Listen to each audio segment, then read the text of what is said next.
Hi, good afternoon. My name is Prateek Gupta and welcome to Unacademy. देखिए, जो आज का हमारा टॉपिक होने वाला है डिस्कशन का, वो बहुत ही सिंपल है और बहुत ही पॉपुलर है अभी। क्योंकि जैसे कि आप लोग जानते हैं कि जो हमारा इंडियन रुपी है वो रीसेंट टाइम में ऑलमोस्ट यू कैन से जो पहुंच गया है at the level of 80 rupees something, okay, which is the lowest ever. Okay, वो अलग बात है। आज के रेट की अगर बात करेंगे that is something around 79 rupees per dollar. But देखिए, बहुत ज़्यादा फर्क नहीं है। तो देखिए, आज की क्लास में हम ये बात करने वाले हैं कि जो हमारा रुपी है उसकी वैल्यू कंटिन्यूअसली क्यों गिर रही है। नॉर्मली हम एक वर्ड यूज करते हैं depreciation of Indian rupee. Depreciation means मूल्यह्रास, कि हमारे रुपए की जो वैल्यू है उसकी वैल्यू में यानी कि उसके मूल्य में कमी होती जा रही है कंटिन्यूअसली। ठीक है, तो आज मैं आपके साथ ये बात करने वाला हूं कि ऐसा क्यों हो रहा है। और साथ ही साथ देखिए, आपके साथ मैं ये भी डिस्कस करने वाला हूं कि जो हमारा इंडियन रुपी है पास्ट में उसकी क्या वैल्यू थी। ठीक है, और किस तरह से उसकी वैल्यू विद टाइम कम हुई है, और क्या पॉसिबिलिटीज हैं कि आने वाले टाइम में क्या हमारा रुपी इंप्रूव हो सकता है या नहीं हो सकता है in terms of valuation in comparison to US dollar. और अगर इंप्रूव होगा तो क्या कभी हम 50, 40, 30, 20 या उससे भी कम लेवल पे कभी पहुंच पाएंगे, नहीं पहुंच पाएंगे। तो हमारे डिस्कशन का बेस आज का ये है। देखिए, नॉर्मली जब ये टॉपिक मैं क्लास में डिस्कस करता हूँ, so I am taking around 7 to 8 hours to complete this topic. But यहाँ पे मैं कोशिश करूंगा कि within half an hour और maximum 1 hour I will be able to give you an insight regarding this कि why the rupee is basically falling and why the rupees keep on losing its value. Okay, so let's start discussing about it. आप लोग जानते हैं that Unacademy is the largest learning platform over the in the online mode. So if you want to join, you can join here. And why you need to choose Unacademy, you know this thing. Toppers decided to take classes here, so you also need to choose Unacademy to get the best out of best. Then you can simply choose the best educators as per your liking, as per your weakness area. Then you can simply follow us on the Telegram channel and on the community link on the Unacademy app. Then currently 20% off is going on, so you can use my code PGUPSC to get 20% off.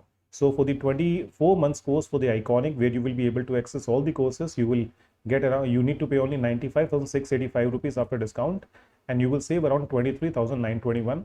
And for the plus courses, if you will simply go for 24 months course, then you need to pay only 62,282 and you will save around 15,570 rupees. Okay, then the batches are going to start from 15th of September in the bilingual and moreover in the Hindi medium batches. Okay, then UPSC combat is going on. The top 1000 rank, so it was earlier 500, now you can say up to 1000 rank people, they will be able to get the scholarship up to 50%, 30%, and moreover 25% as per your ranking, so you can enroll for it. And then 2023 mains test series has been started and from September 11, so you can simply enroll for it to get the best guidance. And then Iconic subscription benefit, you know this, you will be able to get one-to-one mentorship and the other things you will be able to get. And in case you have been facing any kind of financial difficulty and you need help, then you can simply opt for the 0% EMI plan and you can call on the given number. Okay, now let's come to our topic. अब देखिए, यहाँ पे अगर हम रुपी और dollar की valuation की बात करें तो आज की मैं आपको एक्सचेंज रेट बताऊं, सो that is around 79 rupees four 4 पैसा something. Now around you can से 8 years back when the new government came into power, the rupee was valued at 60 rupees और you can say 61 rupees something। तो आप कह सकते हैं पिछले 8 साल में रुपी की वैल्यू ऑलमोस्ट 20 रुपीज के आसपास कम हो गई है। That means the rupee has been depreciated by almost 20 rupees. अगर देखिए यहीं पे इसको परसेंटेज की बात करेंगे तो 20 divided by 60 multiplied by 100, so in a way we can say that rupee has been depreciated by almost you can say 33% in its value in the last 8 years। You can say the current year government working. अगर आप 2007 की बात करेंगे so rupee was at 40 rupees something, तो 40 से 60 आ गए, तो आप कह सकते हैं उस टाइम 7 years के अंदर रुपी की वैल्यू ऑलमोस्ट 50% से कम हुई थी। Okay, then after that if we talk about September 2000, then the rupee value was 45.06, comparatively better.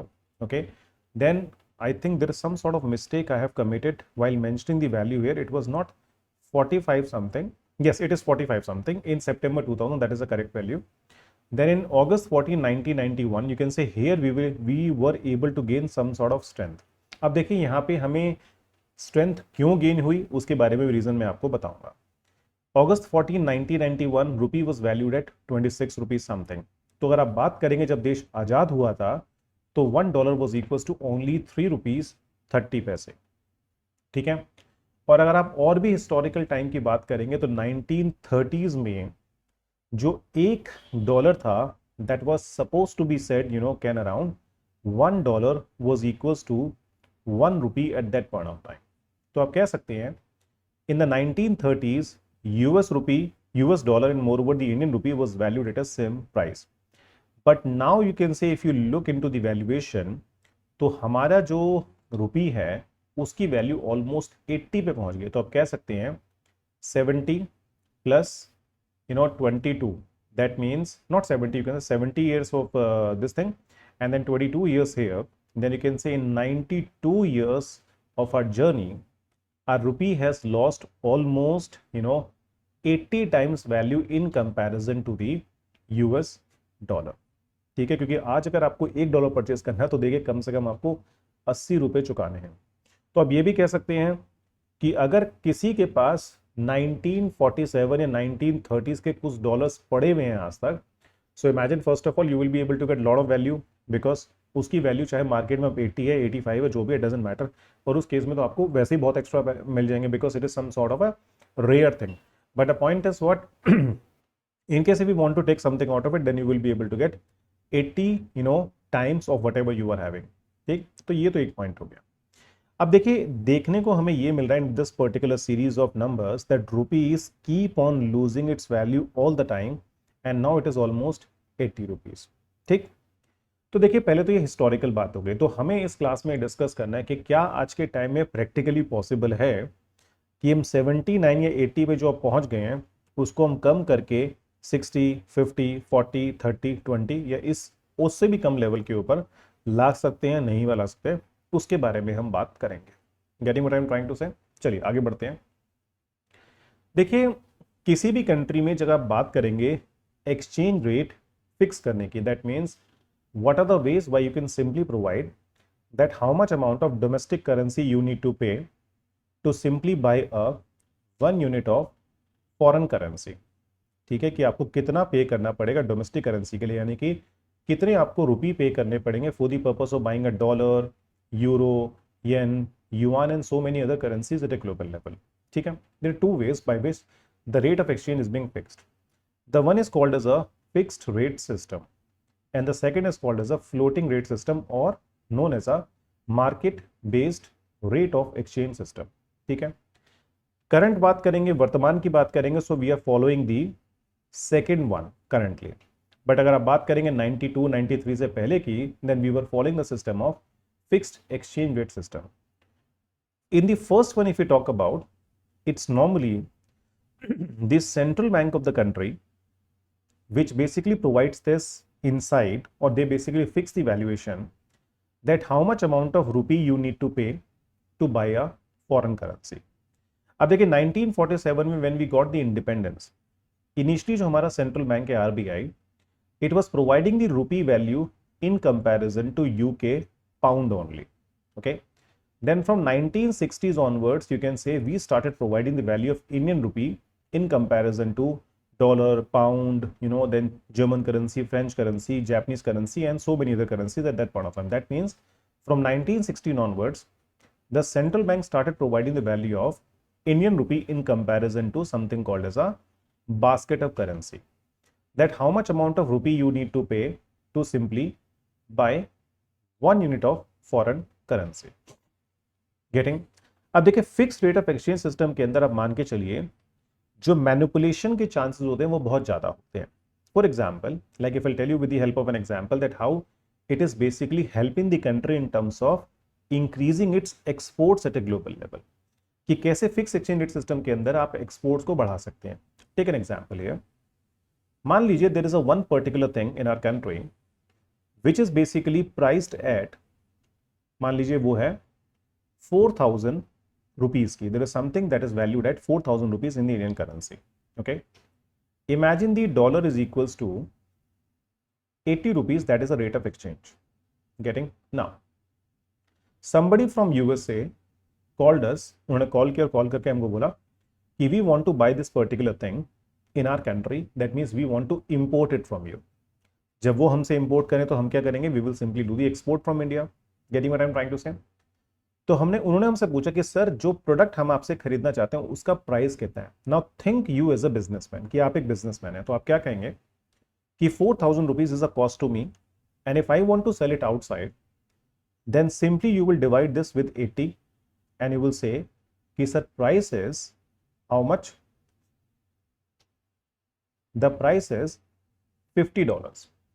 Okay, because by converting $50 as per this particular rate of exchange, when somebody will pay you $50 and you will convert it, then how much amount of rupee you will get? You will get 4000 rupees. तो आपने सामने वाले को बताया कि sir price इसका $50 है.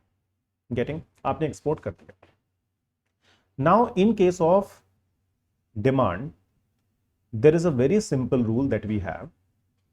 When the price of something, which is let's suppose 4000 rupees, will go down, then you can say lot of people who were not able to afford it earlier, they will start buying it, and so many people who are able to buy only limited quantity as something which is basically priced less, then you will be able to buy more.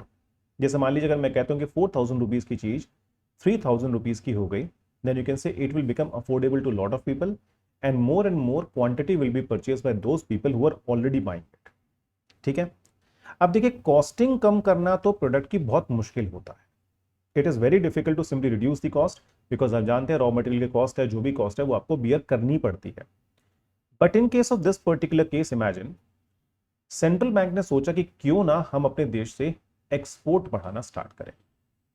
So imagine if this is the scenario of fixed rate of exchange system where the central bank will tell you कि आपको एक unit foreign currency को purchase करने के लिए कितने Indian rupee देने पड़ते हैं. तो सेंट्रल बैंक ने बोला चलो एक काम करते हैं, नाउ यू नीड टू पे फॉर $1 यू नीड टू पे 90 रुपीज. यानी कि हमने जानबूझ के, सेंट्रल बैंक ने क्या किया, ये मैं बात कर रहा हूं फिक्स्ड सिस्टम की, सेंट्रल बैंक ने जानबूझ के क्या किया, इस चीज को अपनी जो हमारी करेंसी थी उसकी वैल्यू को जानबूझ के घटा दिया. Okay, so in this case if it is 90 rupees per dollar, so can I से, अगर सामने वाला मुझे कॉल करके पूछेगा कि सर ये प्रोडक्ट मुझे इंपोर्ट करना है, इसका प्राइस क्या है, so how I will be able to, and what way I will simply quote the price. I will simply quote in this way कि the cost to the product to me is 4000 and the rate of exchange is 90.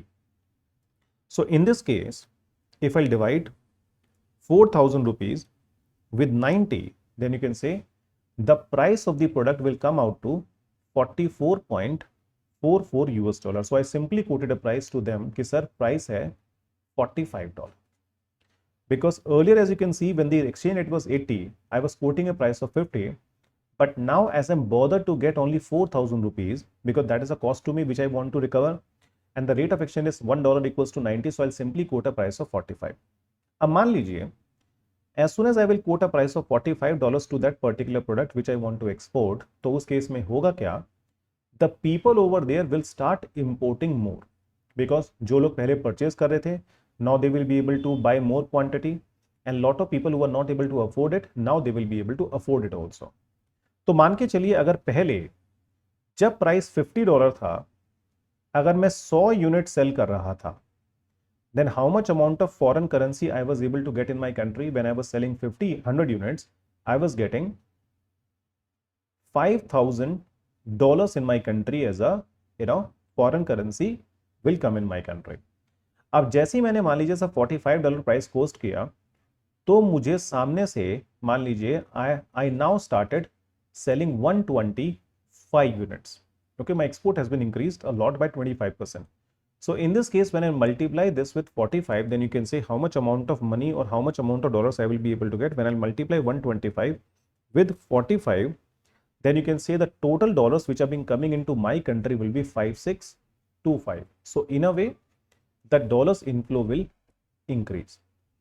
तो देखिए point क्या है, by making my currency cheaper, I will be able to export more and more outside because I will be able to make the product cheaper. अगर वहीं मान लीजिए $1 को अगर हमारा सेंट्रल बैंक 100 रुपीज कर देगा, तो उस केस में the price of the product will be how much, 4000 divided by 100, the price of the product will be even $40 and I will be able to export even more. पर देखिए इस system में problem क्या थी, what was the main problem with this particular system, कि अगर मैं अपनी करेंसी को चीपर बना रहा हूं, जिसको आप नाम देते हैं something called devaluation of currency, अगर मैं अपनी करेंसी को चीपर बना रहा हूं तो मान के चलिए उस केस में other countries will also do the same thing, जो एक्सपोर्ट करना चाहते हैं यूएस को, बाकी अलग अलग देशों को, then China will also do, other will countries will also do. So in this case you can say it might lead to something called a kind of a currency war between the countries, because what they will do, they will keep on devaluating their currency and it leads to issues at a global level. समझ पा नहीं पा रहे हैं? तो देखिए ये system जो है आपका बहुत लंबे टाइम तक होल्ड नहीं कर सकता है. That's why you can say when the countries started connecting with each other, they simply start following something called the floating system, or they start following something called the variable, or this market base of exchange rate system. ठीक, जिसके अंदर मान के चलिए जो rate of exchange fix होगा. So in the market rate, that is the second point where you can say the rate of exchange will be fixed as per the demand and supply forces, यानी कि demand और supply के हिसाब से rate of exchange को fix किया जाएगा.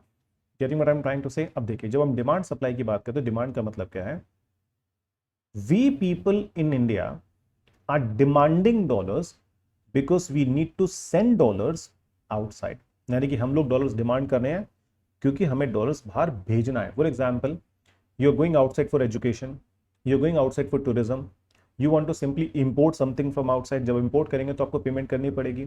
Okay, so in this way you can say we people are demanding dollars because we have to pay it outside.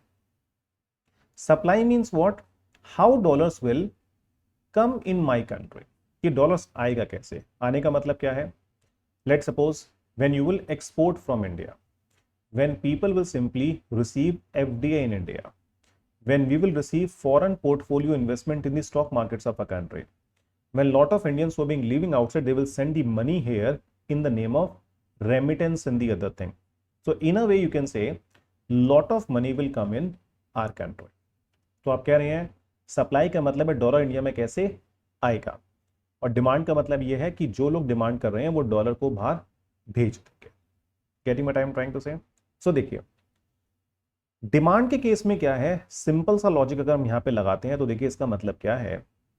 जैसे भी पीछे वाले एग्जांपल में हमने बात करी कि अगर मैं बात कर रहा हूं डिमांड की, ठीक, और मैं बात कर रहा हूं सप्लाई के, तो यहां पे मान के चलिए अगर मैंने जैसे वहां पे बात करी एक्सपोर्ट की, अब देखिए यहीं पे अगर मैं एक एग्जांपल और ऐड कर दूं फिक्स्ड वाले के अंदर, यहीं पे मान लीजिए अगर मुझे इंडिया में कुछ इंपोर्ट करना है, if I want to import something in case of my country, ठीक, इंपोर्ट के केस में देखिए क्या है, मान लीजिए मैंने बाहर वाले को किसी को कॉल किया यूएसए में कि sir I want to simply buy this thing in from your country, तो उसने मुझे बोला कि सर प्राइस है $100, ठीक है, और मान लीजिए रेट ऑफ एक्सचेंज है 80. अब उन्होंने मुझे $100 प्राइस कोट किया, तो मैं कहूंगा that in Indian currency this product is going to cost me 8,000 रुपये. मैंने इंपोर्ट कर लिया, देश में आ गया. अब देखिए जब रिजर्व बैंक ऑफ इंडिया ने हमारे रुपये की वैल्यू $1 को 90 पे लिया है, जब सेम $100 की चीज मैं इंडिया में इंपोर्ट करूंगा तो आप क्या कहेंगे, now if I need to import it from outside, the money that I need to pay और I need to convert will be 9,000 rupees, because to get $100 I need to convert 9,000 rupees and then I will be able to get $100. तो कहने का मतलब क्या है, अगर जैसे यहाँ पे आपने रुपये की वैल्यू को घटा के एक्सपोर्ट को सस्ते कर दिए थे, वैसे ही देखिए आपके जो इंपोर्ट्स हैं यहाँ पे वो एक्सपेंसिव हो जाएंगे. Getting what I am saying? That means when the rupee will lose value, your import will get expensive and your exports will get cheaper. तो कहने का मतलब क्या है, आपके इंपोर्ट्स कम हो जाएंगे, एक्सपोर्ट बढ़ जाएंगे, तो उस केस में क्या होगा, आपका बैलेंस ऑफ पेमेंट जो है that will be comparatively better in this scenario. Are you getting what I am trying to say? So in this way the things will basically simply changed. अब देखिए यहीं पे अगर हम बात करें डिमांड की, तो डिमांड आप डॉलर से कर रहे हैं क्योंकि आपको लेट्स सपोज बाहर से इंपोर्ट करना, that you want to import something in India. आपको पता है अगर $1 80 है और अगर $1 90 हो जाएगा तो उस केस में आपके इंपोर्ट्स जो है that will basically go down, जो अभी हमने बात करी, बिकॉज आपके imports will become expensive.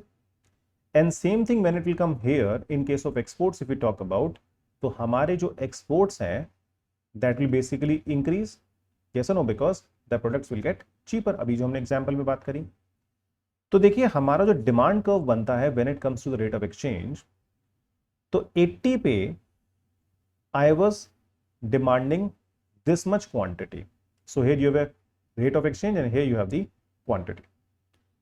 At 90 you can say what happened, my demand will go down, so I will demand comparatively less here. But अगर मान लीजिए वहीं पे वो 70 हो जाएगा, then I will start demanding more because the product will get cheaper. तो इन तीनों पॉइंट को जब आप when you will simply jot it down, then you can say you will find there is a negatively sloped demand curve.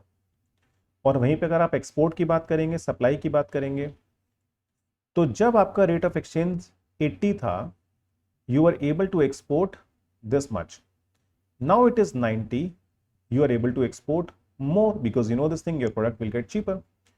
तो उस case में जो आपका सप्लाई कर्व बनता है that is basically in this वे। तो सिंपल तरीका क्या है, देखिए जहां पे ये दोनों कर्व इंटरसेक्ट करेंगे एक दूसरे को, there you can say the rate of exchange will be fixed. तो जैसे भी मान लीजिए ये है हमारा 80, so that is a demand curve and that is your supply curve. Getting what I am saying? अब देखिए किस केस में हमारे रुपी की वैल्यू गेन करेगी, that means our rupee will go from 80 to 75 to 70, 65, 60 and so on. That means our rupee will get stronger. देखिए gain केवल दो हालत में होगा। देखिए आपने जैसे अगर नोटिस किया होगा, अगर हम बात करें अपनी पढ़ाई की, क्लास में जो टॉपर होता है, ठीक है, अगर आपको उससे आगे निकलना है तो imagine that topper is USA, okay, and the other struggling candidate is what, let's suppose India.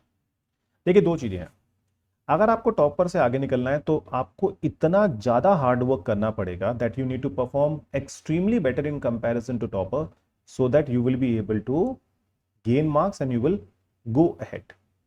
Getting? या दूसरा तरीका क्या है कि जो टॉपर है उसका पढ़ाई में मन लगना बंद हो जाए, ठीक है, अगर उसका पढ़ाई में मन लगना बंद हो जाएगा तो क्या होगा, जब वो पुअर परफॉर्म करेगा तो उसके मार्क्स कम हो जाएंगे, तो automatically in comparison to that particular topper you will be basically provided a good position। या तो टॉपर कम अच्छा परफॉर्म करे या फिर हम बहुत अच्छा परफॉर्म करें तो हम आगे निकल सकते हैं। और या फिर देखिए तीसरी सिचुएशन क्या हो सकती है कि टॉपर भी अच्छा परफॉर्म कर रहा है और आपको एक्स्ट्रा ऑर्डिनरीली एक्स्ट्रा परफॉर्म करना पड़ेगा, so that you will be able to go ahead of the topper. तो देखिए सिंपल सी बात है, अगर हमारे रुपी को हमें स्ट्रांग बनाना है, then what we need to do, we need to make our dependency on the imports to go down। क्योंकि देखिए बहुत सिंपल सा लॉजिक है, अगर किसी चीज को आपको स्ट्रांग बनाना है, ओके, यानी कि अगर मुझे इसको 80 से 70 60 लाना है, तो उस केस में क्या है, अगर डॉलर्स की सप्लाई मेरे देश में बढ़ जाए, एंड हाउ, और डॉलर की सप्लाई देखिए कैसे बढ़ेगी, जब इंडिया बहुत स्ट्रांग हो जाए एक्सपोर्ट करने में, हमारे प्रोडक्ट बहुत अच्छे हो, हमारे एक्सपोर्ट्स बहुत तेजी से बढ़े, और हमारे इंपोर्ट कम हो जाए या फिर ना बढ़े, एफडीआई बहुत तेजी से इंडिया में आए, स्टॉक मार्केट में बहुत सारे इनफ्लो यानी कि फॉरेन इन्वेस्टर्स खूब इन्वेस्ट करें, बाहर जो हमारे भाई बंधु रह रहे हैं एनआरआई वगैरह, वो हमारे देश में खूब डॉलर्स भेजे, तो उस केस में क्या होगा, सप्लाई बढ़ जाएगी in comparison to what we are demanding. तो उस केस में देखिए हमारा रुपी की वैल्यू हो जाएगी 70 एंड इवन मोर स्ट्रॉन्गर। ठीक है, एक तरीका तो देखिए ये है कि हमारे रुपी की वैल्यू इस तरह से बढ़े कि हम अच्छा करें। जैसे मैंने आपको बताया कि अगर आपको टॉपर से आगे निकलना है तो टॉपर है यूएसए, अगर आपको उनसे आगे निकलना है तो आप अच्छा परफॉर्म करें। और दूसरा तरीका देखिए क्या है कि अगर जो ऑलरेडी टॉपर है, अगर वो परफॉर्म अगर अच्छा ना करे, तो उस केस में क्या होगा, then you can say whatever things which we are being demanding from there, यानी कि जो भी चीज़ हम उनसे डिमांड कर रहे हैं, जैसे मान लीजिए अगर यूएस के प्रोडक्ट बेकार हो जाए, ठीक है, उनकी अच्छे यहाँ पे और उनसे बेहतर हम यहाँ पे करने लग जाए, ठीक, या फिर हम उतना ही करते रहे और यूएस हमसे अच्छा परफॉर्म ना करें इन कंपैरिजन, तो क्या होगा कि when these people are not performing well and do not like their product, then what happen, the demand for their products will go down and that means we will demand less dollar. तो उस case में क्या होगा, तो देखिए अब नया equilibrium यहां बन गया, ठीक है. तो in this case what happen, if the supply is basically being kind of same and in this way, then rupee will again gain strength here, getting. तो देखिए दो तरीके. अब आप कह सकते हैं 1947 से लेके आज तक की अगर हम बात करें तो कहीं ना कहीं हम रूपी जो हमारी अपनी इंडियन करेंसी है उसके कंपैरिजन में, if you talk about US dollar, we are not performing well. Okay, if you see in case of our country, our imports are continuously rising, यानी कि हम जब किसी चीज की डिमांड ज्यादा करते हैं और उतनी उसकी अवेलेबिलिटी नहीं है तो ऑब्वियसली बात है वो चीज महंगी हो जाएगी. अब देखिए अगर मैं डॉलर मांग रहा हूं और उतने डॉलर देश में नहीं आ रहे हैं तो उस केस में क्या होगा, रुपये की वैल्यू कम होगी. So imagine people are demanding $100 but we have only $80 to provide. तो उस केस में क्या होगा, जो $80 हैं इनकी वैल्यू ऑटोमेटिकली बढ़ जाएगी. क्यों? Because people have been demanding it a lot. Getting what I am saying. तो देखिए हमारी करेंसी करंट टाइम में इतनी वैल्यू क्यों लूज कर रही है, why the Indian rupee is being losing lot of value. देखिए सिलसिला स्टार्ट हुआ करेंसी के तेजी से प्राइस कम होने का कोविड-19 पेंडेमिक के साथ साथ. आप जानते हैं 2020-21 में इंडिया का जो जीडीपी है वो नेगेटिव, यानी कि हमारे जीडीपी में जो ग्रोथ थी वो नेगेटिव थी.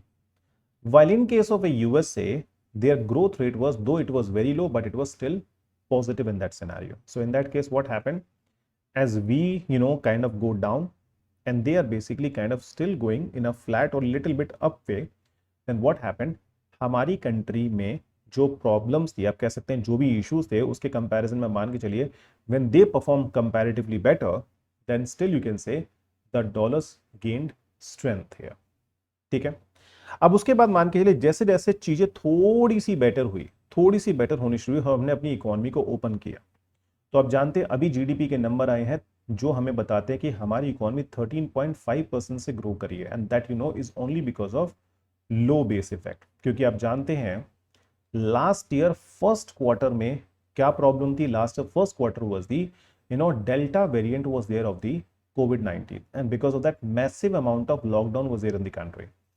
Despite you can say there was a lower base in case of our country for the first quarter of 2022-23 growth, still our GDP grew by only 13.5%. People were expecting that India's GDP growth rate will be around 15% plus. So that means we didn't perform well in comparison to the expectation. तो वही बात आती है जब आप expectation से कम perform करते हैं, यानी कि कहीं ना कहीं और ज्यादा अच्छा परफॉर्म करें हैं और हम इतना अच्छा परफॉर्म नहीं कर पाए, तो उस केस में क्या है कि हमारी करेंसी को उतनी स्ट्रेंथ नहीं मिल पाई. अब देखिए करेंसी की वैल्यू गेन होगी जब सप्लाई ज्यादा होगी और आप डिमांड कम करें. That means when the situation will be opposite, when people are being demanding $100, okay, and you have the availability of let's suppose $120, तब आपकी करेंसी की वैल्यू गेन होगी. यानी कि जब डॉलर ज्यादा इंडिया में आएगा और कम इंडिया से बाहर जाएगा तो मान के चलिए आपकी करेंसी की वैल्यू गेन होगी. पर देखिए वहीं पे अगर मैं आपको इस साल की कुछ सिचुएशन के बारे में दिखाऊं तो I will give you certain number. Stock market की अगर आप बात करें, जनवरी से जून 2020 की बात करें तो हमारे देश में फॉरेन इन्वेस्टर्स जो स्टॉक मार्केट में इन्वेस्ट करते हैं, आप मान के चलिए उन्होंने हमारी मार्केट से 2,17,358 करोड़ रुपए निकाल लिए हैं. They have taken out almost 2,17,358 crore rupees in the first 6 months. यानी कि डॉलर्स आने की जगह ज्यादा जा रहे हैं. That means they are being buying less security in case of our country in comparison to they are being selling more. तो सिंपल सी बात है, अगर ऐसा भी होगा तो हमारी स्टॉक मार्केट भी नीचे गिरेगी, और वो आपको देखने को मिल रहा है कि stock market is very much volatile currently, coming going. And on 1 July 2022 in just one day they took almost 261 crore out. That is what the data I'm having currently with me. ठीक है, तो कहने का मतलब क्या है कि हमें होना चाहिए क्या कि हमारे पास सप्लाई ज्यादा आए और डिमांड हम कम करें, यानी कि we need to bring more dollars in a country in comparison to sending it outside, वो अपोजिट रहा है। इसलिए मान के चलिए रुपी की वैल्यू और ज्यादा गिरती जा रही है। Now if you talk about the FDI, FDI inflows between April to June 2021 was 17.56 billion, पिछले साल की बात करें तो। ठीक है, सोचिए उस टाइम की बात कर रहा हूं जब डेल्टा वेरिएंट चल रहा था, इकोनॉमी की सिचुएशन बहुत खराब थी। Okay, that time even we received an FDI 17.56 billion US dollar, but if you see currently the FDI inflow has been reduced. Though the things are normal currently, it is 16.58 billion. That means there is a decrease of 6% here in case of FDI inflows. तो कहीं ना कहीं मान के चलिए जो sentiments हैं हमारी कंट्री में foreign investors के, that is not very much favorable in this scenario. That's why you can say we are losing value. अब देखिए यहीं पे अगर मैं आपसे import export की बात करूं, सो देखिए ये जो नंबर्स हैं that is the numbers I am having from the data given by the PIB, press information bureau, and the data is of July 2022।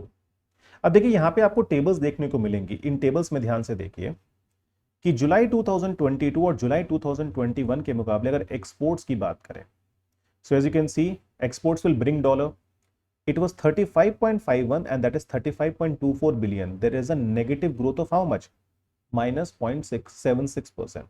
वहीं पे सर आप इंपोर्ट की बात करेंगे तो देखिए in July 2021 it was 46.15 billion, that is increase to 66.26। तो ये 43% की ग्रोथ है इंपोर्ट में। सोचिए that means again we are bringing less dollars and we are being sending more dollars outside, that's why हमारे रिजर्व्स भी कम हो रहे हैं। वहीं आगे देखिए India total trade in merchandise good between April to July, तो ये तो केवल जुलाई का डेटा है। अब अप्रैल से जुलाई का डेटा देखिए, that means the first quarter 3 months if you talk about, export 156.41 which was last year 131.06, that means there is a good growth of 19% here. But sir import देखिए जरा, April July 2021 173.12 billion, that increase to almost 256.43 billion, increase of 48% है। दोनों में comparison करके देखिए। अगर आप बात करें नॉन मर्चेंडाइज में, नॉन अदर गुड्स की, एक्सपोर्ट देखिए यहाँ पे 29 से 29.82, there is a flat of 0.8% growth. But if you talk about import 33.74 to 45.18, there is a growth of 33.7% here. वहीं पे अगर आप बात करेंगे और एक्सपोर्ट्स की अप्रैल से जुलाई से, यहाँ पे देखिए export growth is 10 and here import growth is 34.35%। वहीं पे अगर और बात करेंगे कुछ और प्रोडक्ट्स की, तो एक्सपोर्ट देखिए 1.24% ग्रोथ, इंपोर्ट ग्रोथ इज 42.88%। वहीं पे और आगे बढ़ेंगे आप देखिए तो एक्सपोर्ट में देखिए 10.73, 36.93% growth in case of import. और वहीं पे आप बात करेंगे export of top 10 major commodities group in July 2021, and if you compare with the July 2021, then overall if you see there is a negative growth of minus 0.76%. Getting what I'm trying to say? So in a way our country is currently not performing well. So as per the expectation, you can say the things are not going in our favor, and that's why you can say our rupee is keep on losing value. हमारा रुपी value गिरता जा रहा है। अगर देखिए चीजें इसी तरीके से चलती रहेंगी, that means we will not be able to increase our export. अगर हमारे एक्सपोर्ट्स नहीं बढ़ते हैं, ठीक है, अगर मान लीजिए हमारे जो एफडीआई है वो इंडिया में नहीं बढ़ती है, अगर स्टॉक मार्केट में इनफ्लोज बाहर से नहीं बढ़ेगा, रेमिटेंसेस हमारे और नहीं बढ़ेंगे, हमारे इंपोर्ट कम नहीं होंगे, like in case if our make in India campaign will be kind of a success, and we will be able to simply substitute the imports by the locally manufactured goods, तो उस case में मान के चलिए तो slowly we will be able to gain strength। अब देखिए point ये है, अगर हम एक्स्ट्राऑर्डिनरीली परफॉर्म करते रहते हैं, जैसे मान लीजिए अभी हमारे जो फाइनेंस मिनिस्टर हैं, जो हमारी गवर्नमेंट ऑफ इंडिया है, वो बात करते हैं अमृत काल की, क्योंकि टॉकिंग अबाउट दी अमृत काल समथिंग। अगर मान के चलिए इसी तरह से हम एक्स्ट्राऑर्डिनरी अमृत काल में परफॉर्म करते गए, कि हर साल हमारी GDP growth 10%, 15%, 10%, 15%, that see we only reach to the growth level of 10% only once, but मान के चलिएगा 10% से भी हम ग्रो करते चले जाते हैं for the next 25 years continuously, that you know is next to impossible. But अगर मान लीजिए मैं कहता हूं एक्स्ट्राऑर्डिनरी काम करते जा रहे हैं, तो उस केस में मान के चलिए then our rupee will start gaining value. और जब 90 साल के अंदर $1 1 रुपया था और 80 रुपए पे आ गए हैं, तो मान के चलिए अगर हम बहुत अच्छा परफॉर्म करते हैं और यूएस बिल्कुल भी अच्छा परफॉर्म नहीं करता है, they are performing worst, imagine that, you know, practically not possible. तो मान के चलिए अगर मैं कहता हूं कि हम बहुत अच्छा परफॉर्म करते चले जाते हैं, 10% से ग्रो कर रहे हैं, okay, and they been performing only 2%, 1%, 2% as a GDP growth. तो मान लीजिए अगर हम 10% से हम ग्रो कर रहे हैं और 2% से वो ग्रो कर रहे हैं, तो इफेक्टिवली मान के चलिए अगर हम 8% से बेहतर कर रहे हैं, ठीक है, और हमारी इकोनॉमी इसी तरह से काम करती जाएगी, तो you can say in 1 year if you are going to gain strength of 8% in a currency value, जो कि देखिए टिपिकली लॉजिक ऐसे नहीं चलते हैं, मैं तो सिर्फ एक हाइपोथेटिकल सिचुएशन आपको समझाने की कोशिश कर रहा हूं कि अगर 80 है और 8% के हिसाब से हम यहाँ पे गेन कर गए एक साल के अंदर value, so imagine it will be 6.4, that means the rupee value will reach to the level of around 73, 74, ठीक है। और आगे चलते जाएंगे तो मान के चलिए 15-20 साल, 15 to 20 years, you can say that we will be in a good position, but आप जानते हैं प्रैक्टिकली पॉसिबल नहीं है, ठीक है। तो अगर आप मेरे से ये पूछे कि सर क्या वो दिन फिर से आएगा जो नॉर्मली क्लास में स्टूडेंट्स मेरे से पूछते हैं कि सर क्या $1 80 के आसपास जो अभी है, क्या वो कभी फिर से ऐसी कंडीशन में पहुंच पाएगा, then there is only one answer to it, it is possible. Possible in what case? अगर हम एक्स्ट्राऑर्डिनरी परफॉर्म करते हैं next 30-40 years, even more than that, then certainly we will be able to do good and our rupee will gain strength. और अगर वो अच्छा perform ना करें and their GDP will be kind of stagnant, they're not having lot of growth and the other, then still you can say there is a problem। क्योंकि देखिए अगर आप ग्रोथ में भी कंपैरिजन करेंगे ना, अगर मान लीजिए हमारा जीडीपी जो है अराउंड 3500 बिलियन का है, ठीक है, और हम 10% से ग्रो कर गए, तो हमारा जीडीपी नेक्स्ट ईयर जो हो जाएगा that will B 0.583850, that means 3.8 trillion पहुंच जाएगा, ठीक है। वहीं पे मान लीजिए अगर यूएस का जीडीपी 25,000 बिलियन है और अगर वो 2% से भी ग्रो कर गया, that means they are being growing by 500 billion US dollar, that means their GDP will be much much higher, और that is they are adding more value to their GDP in case in comparison to our country. तो मान के चलिए competition बहुत कोई simple और आसान नहीं है, that is with somebody who is already you can से around 8 to 9 times bigger in comparison to our country, ठीक है। बट आप ये जरूर कह सकते हैं कि आने वाले कुछ टाइम के अंदर हम जर्मनी को डेफिनेटली क्रॉस कर सकते हैं in terms of GDP, we can also cross Japan, but that is do remember in case of GDP number, not in terms of the strength of the currency at a global level. अब देखिए जिस तरह से मैंने आपको market based system समझाया, उसी तरह से मान के चलिए जैसे यूएस डॉलर की वैल्यू है, in the same way we are also fixing the value for euro, British pound, Australian dollars, UAE dirham, New Zealand dollars and the other। और हर केस में देखिए our currency is basically weaker, okay, and only in case of Japanese yen you can say here there is something, the situation is different, okay। why it is different you will get to know, like अगर कभी हमने आगे discussion करी इस बारे में तो आपको ये भी पता लग जाएगा। तो देखिए आंसर क्वेश्चन का सिंपल सा ये है कि पॉसिबल है अगर हम एक्स्ट्राऑर्डिनरी परफॉर्म करें continuously, not for 1 to 5 years, we are talking about at least for 20, 30 और even more than that time period, then you can say our currency will gain value and we might be able to reach to the level of, still I would say we will be able to reach to the value of 40-50 rupees US dollar, okay, in comparison to $1 40-50, otherwise that is again being kind of very very difficult। but जिस तरह से situation चीजें चल रही हैं देश के अंदर, मैं मान के चलिए I am not very much optimistic कि ये सिचुएशन बहुत ही जल्दी आने वाली है, ठीक है। तो चलिए आज के लेक्चर में मुझे आपको इतना ही बताना था कि हमारी रुपी वैल्यू क्यों लूज कर रहा है, what are the reasons behind it, because the demand is more there and the supply is not, and that's why you can say the currency is losing value, which is known as a depreciation of our Indian currency। तो एक चीज ध्यान रखिएगा, devaluation जो word हम normally use करते हैं इन case of fixed exchange rate system, and in case of depreciation, we have been using this word in case of market-based system. Getting what I'm trying to say? So that is all I need to tell you about today's class. We'll meet soon. But before this, as you know, Doubt Darbar is going on. So on September 13 and 27, you can have for history and geography. Time is 5 p.m. and 14 September, 28 September, you have for economy, environment and science and technology. Wednesday 5 p.m. and September 15 and 29, you will get for polity, current affairs and IR 7 p.m. Okay. And that is all I want to tell you about this thing. So as you know, from 8th of September, I have started my, course for the purpose of those students who have been preparing for 2023 prelims, okay, and 2024 prelims. And from 10th of October onwards, I'm going to start a comprehensive course for economics, which is very, very important for both prelims as well as mains point of view for those people who are preparing for 2023 and 2024. Okay, so you can simply follow me on my YouTube channel also. You can also follow me on my Telegram channel, and you can also follow me on Instagram. Okay, you can simply need to search my name over there. In case of YouTube, Pratik Gupta. In case of Telegram, you need to search for Indian Economy for IAS by Pratik Gupta, and in case of Instagram, it's Pratik_Gupta_economics that you can search. Chaliye, thank you very much. Take care and bye-bye.